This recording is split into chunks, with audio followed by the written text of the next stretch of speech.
Students, today we'll start lesson 10 of science, that is respiration in organisms. So children, let's start the reading of this lesson. One day Bhujo was eagerly waiting to meet his grandparents who were coming to the town after a year. एक दिन क्या हुआ, जो उसे भूजो जो है वो काफ़ी वेट कर रहा था अपने ग्रैंड पेरेंट्स से मिलने की, जो कि एक साल के बाद टाउन से आ रहे थे.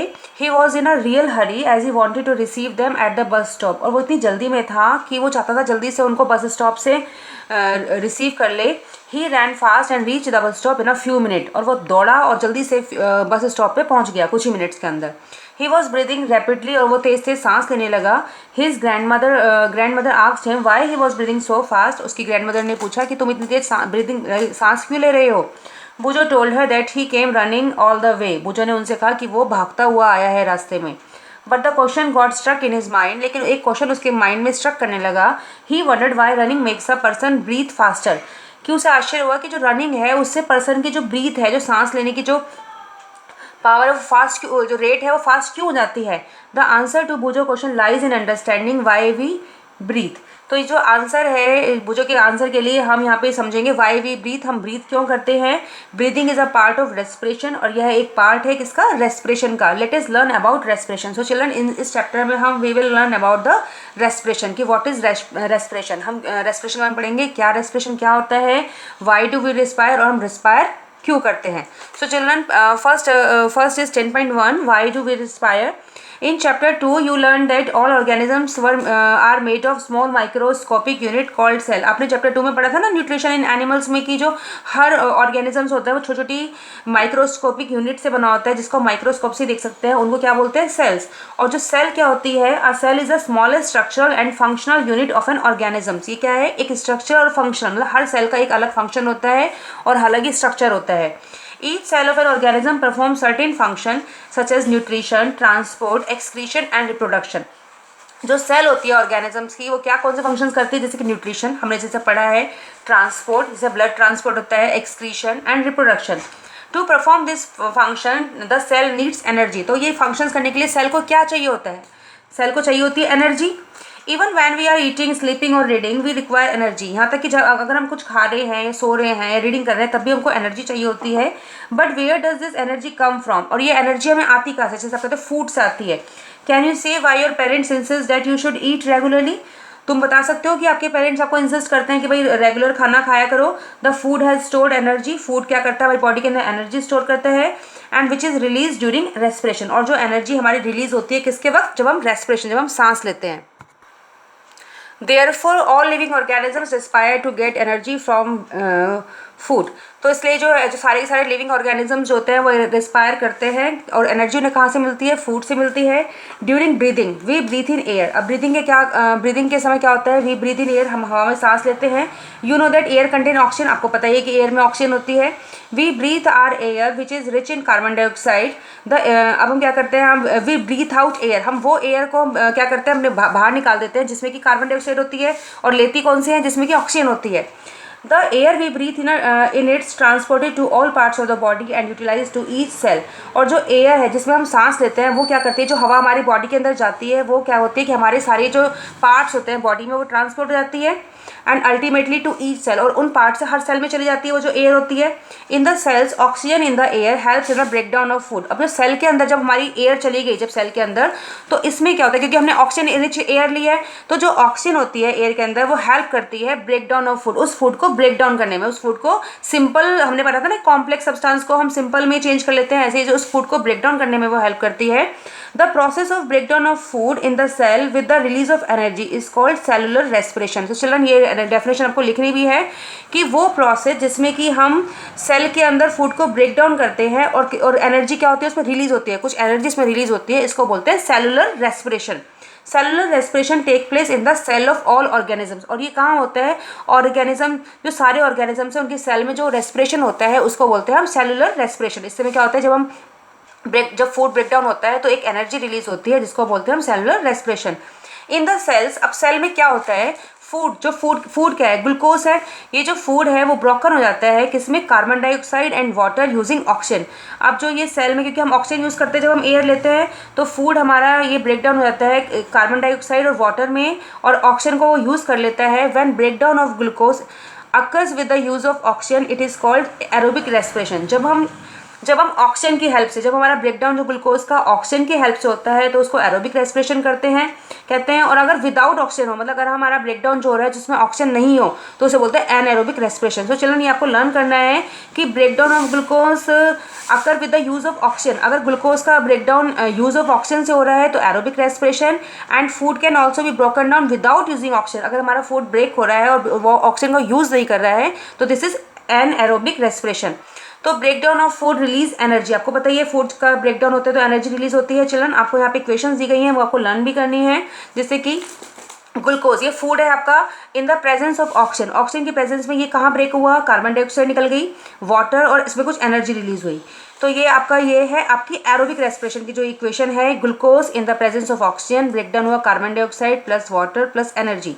And you should know that there are some organism such as yeast, कुछ ऑर्गेनिज्म ऐसे होते हैं that can survive in the absence of air, जो कि बिना ही एयर के वो सर्वाइव करते हैं, और दे आर कॉल्ड एनारोब्स। इसको बोलेंगे हम जो ईस्ट है उसको, वो एनारोब्स का एग्जांपल है, क्योंकि एनारोबिक रेस्पिरेशन क्या होता है, विदाउट यूजिंग ऑक्सीजन, इसमें ये ऑक्सीजन का यूज तो करते नहीं है, तो ये एब्सेंस ऑफ एयर में हमारा रेस्पिरेशन करते हैं, तो इसको बोलते हैं anaerobes. They get energy through anaerobic respiration, और इनको एनर्जी जो मिलती है वो एनारोबिक रेस्पिरेशन से मिलती है।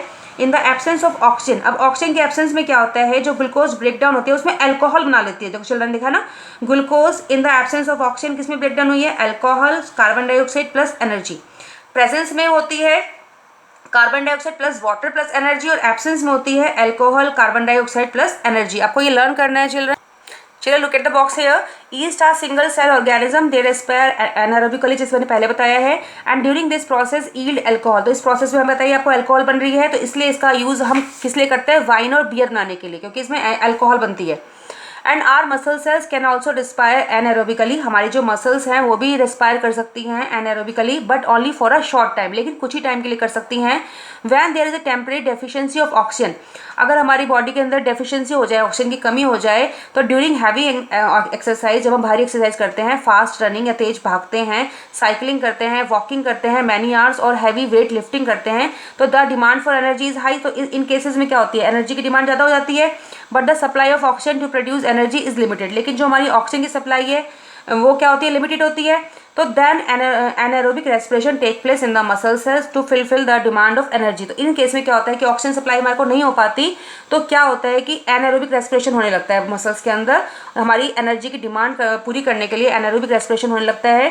तो इस वक्त हमारी जो मसल्स में क्या होता है, ग्लूकोज, क्योंकि यहाँ पे ऑक्सीजन की एब्सेंस है, ऑक्सीजन में प्रॉपर नहीं मिल पा रहा है, तो हमारी बॉडी के अंदर लैक्टिक एसिड बन जाता है और एनर्जी जो रिलीज होती है। तो यहाँ पे इन द एब्सेंस ऑफ ऑक्सीजन में क्या होता है, लैक्टिक एसिड प्लस एनर्जी बन जाती है। ये एनारोबिक रेस्पिरेशन हमारी जब मसल्स के अंदर होता है, आपने सुना है ना, मसल क्रैम्प्स आ जाते हैं। So children, have you ever wondered why you get muscle cramp after heavy exercise. आपने देखा होगा कि कितनी बार जब आप एकदम से एक्सरसाइज कर लेते हो ज़्यादा, तो आपको मसल्स क्रैम्प्स आ जाते हैं, आपके पैर दुखने लगते हैं, मसल्स दुखने लगती हैं। द क्रैम्प्स अगर when muscles cell respire anaerobically, तो ये तभी होते हैं जब हमारी मसल्स कैसे रिस्पायर करती है, विदाउट ऑक्सीजन, ऑक्सीजन के बिना रिस्पायर करने लगती है, एनारोबिकली रिस्पायर करने लगती हैं। The partial breakdown of glucose produce lactic acid, फिर आपको पता ही है जो ग्लूकोज है किसमें पार्शियल ब्रेकडाउन होता है, उससे लैक्टिक एसिड रिलीज हो जाता है। The accumulation of lactic acid causes muscle cramp, और जब हमारी बॉडी के अंदर से लैक्टिक एसिड निकलता है तो मसल क्रैम्प बन जाते हैं। We get relief from cramps after a hot water bath और मसाज। इसको हम अगर हमें रिलीफ पाना है इन क्रैम्प से, तो हम हॉट वाटर बाथ, गर्म पानी से नहा सकते हैं या फिर मसाज कर सकते हैं। Can you gas why it is so, आप बता सकते हैं ऐसा क्यों होता है, क्योंकि हॉट वाटर से क्या होता है, सर्कुलेशन जो होता है ब्लड का वो क्या हो जाता है, इंप्रूव हो जाता है। हॉट वाटर बाथ और massage improve circulation of blood, as a result the supply of oxygen to the muscle cell increases. Supply of oxygen क्या होती है, इंक्रीज हो जाती है। The increase in the supply of oxygen result in the complete breakdown of lactic acid into carbon dioxide and water. और जैसे ही हमारी oxygen की सप्लाई बढ़ेगी तो क्या होगा, लैक्टिक एसिड का ब्रेकडाउन दोबारा कार्बन डाइऑक्साइड और वाटर में हो जाएगा, और हमारा मसल क्रैम्प्स क्या हो जाएंगे, ठीक हो जाएंगे। So children, next is 10.2 breathing. यहाँ पे एक्टिविटीज गिवन हियर। आपको क्या करना है इस एक्टिविटी में, close your nostrils and mouth tightly and look at the watch. आपको नॉस्ट्रिल्स को बंद करना है और माउथ को, और आपको वॉच में देखना है। What did you feel after some time, कुछ देर बाद आप कैसा फील करते हो। How long were you able to keep both of them close, और कितने टाइम तक आप दोनों चीज़ों को बंद कर सकते हो, अपने नॉस्ट्रिल्स और माउथ को। Note down the time for which you could hold your breathe, और आपको वो टाइम भी नोट करना है कि आप कितनी देर तक सांस को रोक सकते हो।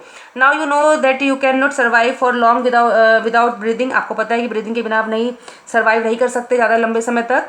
ब्रीदिंग मीन्स, अब ब्रीदिंग का क्या मतलब होता है, taking in air rich in oxygen. आपको क्या, इसका क्या मतलब होता है कि हवा, एयर रिच इन ऑक्सीजन, जो एयर हमारी ऑक्सीजन से रिच होती है, मतलब जिसमें ऑक्सीजन ज़्यादा होती है उसको अंदर लेना, and giving out the air rich in carbon dioxide with the help of respiratory organs. और वो एयर जिसमें कि कार्बन डाइऑक्साइड होती है उसको बाहर निकालना किसकी हेल्प से, रेस्पिरेटरी ऑर्गन्स की हेल्प से।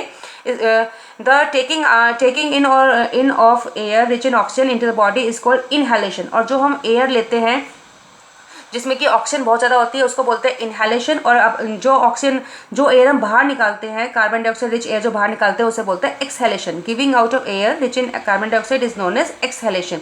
तो चिल्ड्रन यहाँ पे इनहेलेशन और एक्सहेलेशन की डेफिनेशन दी गई है, you have to write down in your notebook. It's a continuous process. आपको ये पता है ये process on all the time and throughout the life of an organism. ये पता है कि ये हर टाइम चलता रहता है, जब तक हमारी लाइफ है जब तक ये प्रोसेस चलता रहता है। The number of time a person breathe in a minute is termed as breathing rate. और एक मिनट में पर्सन जितना ब्रीथ करता है उसे बोलते हैं breathing rate. During breathing inhalation and exhalation take place alternately. आपको पता है एक बार इनहेलेशन होता है और एक बार एक्सहेलेशन होता है। आप एयर अंदर लेते हो और एक बार एयर को निकालते हो। अब breathe means one inhalation plus one exhalation. तो एक ब्रीथ में क्या होता है, एक इनहेलेशन होता है और एक ही exhalation. So children you like to find out your breathing rate. आपको पसंद होगा कि आप ये पसंद करोगे कि आप ब्रीदिंग रेट का पता लगाओ। Do you want to know whether it is constant और it changes according to the requirement of oxygen by the body.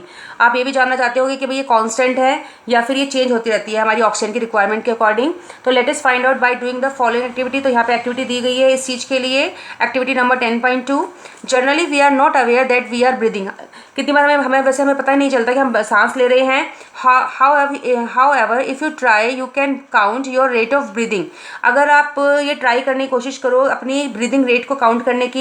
Breathing in and out normally, भाई ब्रीदिंग आपको पता ही है, ब्रीथ आप इन और आउट नॉर्मली ब्रीथ करते हो, एक बार अंदर एक बार बाहर। Find out how many times you breathe in and breathe out in a minute. आपको ये पता लगाना है कि एक मिनट के अंदर आप कितनी ब्रीथ इन करते हो और कितनी आउट करते हो। Did you inhale the same number of time as you exhale. क्या आप उतने ही नंबर ऑफ टाइम इनहेल करते हो जितना कि आप एक्सहेल करते हो। Now count your breathing rate. आपको अपनी ब्रीदिंग रेट काउंट करनी है। आफ्टर ब्रिस्क वॉक या रनिंग, आप धीरे धीरे चलने पे या फिर भागने के बाद। Record your breathing rate as soon as you finish and after complete rest. और आपको फिर अपनी ब्रीदिंग रेट को काउंट करना है जैसे आप ये अपनी रनिंग को फिनिश करते हो या फिर रेस्ट के बाद आपको अपनी काउंट करनी है breathing rate. Tabulate your finding and compare your breathing rates under different condition with those of your classmates. और फिर आपको मतलब कि ये क्या करना है, अलग अलग कंडीशन में, एक बार रेस्ट कंडीशन में या फिर रनिंग कंडीशन में आपको अपनी ब्रीदिंग रेट काउंट करनी है। फिर उसको आप कंपेयर भी कर सकते हो अपने फ्रेंड्स के साथ। From the above activity you must have realized that whenever a person need extra energy he she breathe faster। और इस एक्टिविटी से आपको पता भी चल जाएगा कि पर्सन को एक्स्ट्रा एनर्जी कब चाहिए होती है।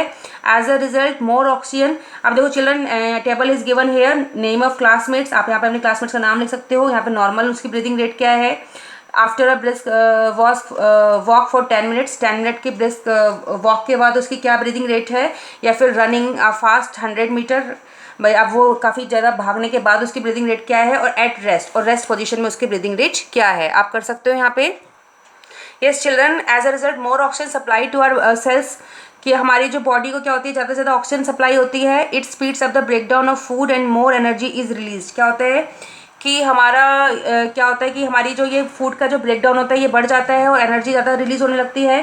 Does this explain why do we feel hungry after a physical activity. तो आप ये भी आप एक्सप्लेन कर सकते हो कि आपको जब आप फिजिकल एक्टिविटी करते हो तो आपको भूख क्यों लगती है। When you feel drowsy does your breathing rate slow down. जब आप काफ़ी ज़्यादा ड्राउसी सा फील करते हो, जैसे चक्कर आ रहे हैं या फिर वीकनेस फील करते हो, तो क्या आपकी ब्रीदिंग रेट्स कम हो जाती है। Does your body receive sufficient oxygen. क्या तुम्हारी बॉडी को सफिशिएंट ऑक्सीजन मिल रही है। चलो यहाँ पे एक बॉक्स यहाँ पे गिवन है।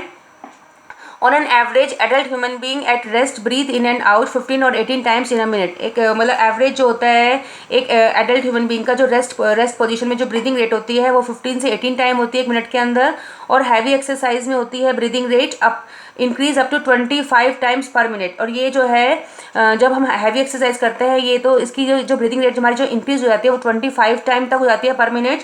While we exercise not only do we breathe fast, और जब एक्सरसाइज करते हैं तो हम केवल फास्ट ब्रीथ ही नहीं करते बल्कि we also take deep breath and thus inhale more oxygen, और हम क्या करते हैं उसमें हम ज़्यादा ऑक्सीजन को इनहेल भी कर लेते हैं। So children, activity 10.3 is given here. Figure 10.3 shows that various activities carried out by a person during a normal, यहाँ पे आपको एक्टिविटीज़ दिखाई गई हैं।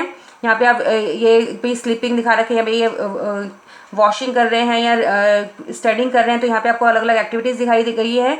Variation in breathing rate during different activities में अलग अलग आपकी ब्रीदिंग रेट अलग अलग होगी। कैन यू से इन विच एक्टिविटी, आप बता सकते हो कि the rate of breathing will be slowest and in which it will be A fastest. In activities में आप बता सकते हो कि किस एक्टिविटी में हमारी जो ब्रीदिंग रेट होगी वो तेज होगी और किस में हमारी स्लो होगी। Assign number to the picture in the order increasing rate of breathing according to your experience. और आपको जो ये पिक्चर्स दी गई हैं चिल्ड्रन, इसको आप एक नंबर दोगे कि आपको की जो ब्रीदिंग रेट है किस तरह से इंक्रीज़ कर रही है, अभी कौन सी किस हमारी एक्टिविटी में ब्रीदिंग रेट ज़्यादा है और किस में कम है, उसके अकॉर्डिंग आप इंक्रीजिंग ऑर्डर में आप इसको एक नंबर दोगे। So children today will do only this.